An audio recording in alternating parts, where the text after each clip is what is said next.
मेरे दोस्तों, बहुत अरसे का जिक्र है कि एक बादशाह था जिसके 7 बेटे थे।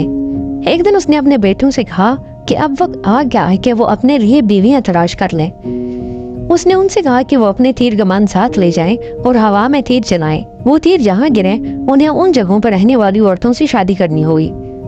6 शहजादों के तीर दूसरी बादशाहतों में जाकर गिरे और उन्होंने शहजादियों से शादी कर ली। सबसे छोटा शहजादा इतना खुशकिस्मत नहीं था। उसका तीर एक जंगल में एक टूटी फूटी झोंपड़ी के सामने गिरा। इस झोंपड़ी में एक बूढ़ी रहती थी।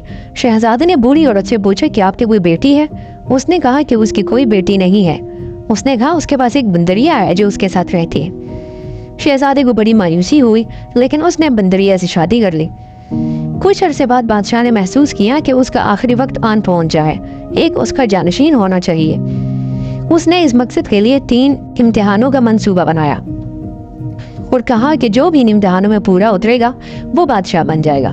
पहले इम्तिहान के लिए बादशाह ने यह मुतालबा किया कि शहजादी के हाथ से बना हुआ खूबसूरत कपड़ा पेश करें। यह कपड़ा इस किस्म का होना चाहिए जो पहले कभी किसी ने ना देखा हो। 7वां शहजादा इस कदर परेशान था कि वो पलंग पर लेटकर चीखने लगा। उसकी बीवी बंदरिया ने उससे पूछा कि क्या मसला है। उसने चिल्लाकर कहा, मुझे तुम अकेला छोड़ दो, तुम बेकार और बदसूरत चीज हो, तुम्हारी वजह से मैं कभी बादशाह नहीं बनूंगा। फिर भी वो बंदरिया उससे मुसलसल पूछती रही कि बात क्या है। बिलाखिर शहजादे ने वजह बताई वो क्यों चीख रहा है। बंदरिया ने उसे कहा कि फिक्र करने की कोई जरूरत नहीं है, वो इस मसले से निपट लेगी। शहजादे ने तंजीन कहा कि तुम क्या कर सकती हो, तुम महज एक बंदर हो। आखिरकार बादशाह को कपड़े पेश करने का दिन आन पहुंचा। शहजादे ने इस बार दीगरे कपड़े पेश किए और हर कपड़ा दूसरे कपड़े से बेहतर नजर आता था। आखिरी लम्हे पर बंदरिया आई और अपने कपड़े पेश किए। वो तमाम कपड़ों में सबसे ज्यादा खूबसूरत थे। वो खालिस रेशम से बने हुए थे और इन पर बेशकीमत जवाहरात टंके हुए थे। सबसे छोटा शहजादा हक्का बक्का रह गया। बादशाह ने बंदरिया के बनाए हुए कपड़ों को सबसे अच्छे कपड़े करार दिया। इसके बाद बादशाह ने दूसरा इम्तिहान पेश किया।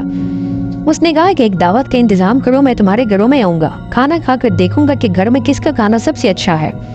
सबसे छोटा शहजादा अपने पलंग पर जाकर फिर लेट गया और चीखने लगा। उसकी बीवी पूछती रही कि बात क्या है और बिलाखिर उसने बताया कि वो दूसरा इम्तिहान है। उसने कहा कि जाओ आराम करो, इस दावत का इंतजाम मुझ पर छोड़ दो। शहजादा सख्त ताज्जुब में था और सोच रहा था कि आखिर बंदरिया किस तरह इम्तिहान से गुजरेगी। वो झूठ मूठ सोता हुआ बनकर लेट गया और जब उसने सोचा कि अब काफी वक्त गुजर चुका है, वो उठा और ये देखने लगा कि उसकी बीवी क्या कर रही है।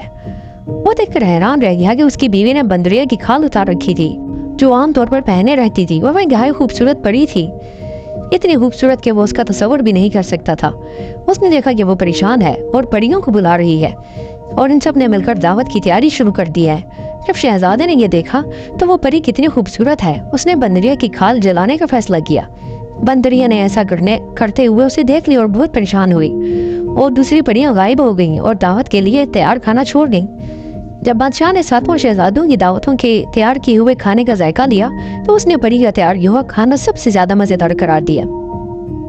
इसके बाद छोटा शहजादा परी की तलाश में निकल खड़ा हुआ।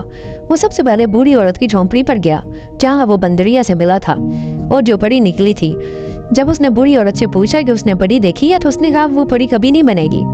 शहजादे ने गुस्से में आकर बूढ़ी औरत को कत्ल कर दिया। इससे वो परी इस शहर से आजाद हो गई जो उस बूढ़ी औरत ने जो दरहकीकत एक जादूगरनी थी उस पर कर रखा था। ये सब कुछ आखिरी इम्तिहान से जरा पहले बिल्कुल वक्त पर हुआ। बादशाह ने ऐलान किया कि सब शहजादे अपनी बीवियों को उसके सामने लाएं ताकि वो इंतखाब कर सके कि इनमें सबसे ज्यादा खूबसूरत कौन है। उस परी को खूबसूरत तरीन करार दिया गया और सबसे छोटा शहजादा बादशाह का जानशीन नामजद कर दिया गया।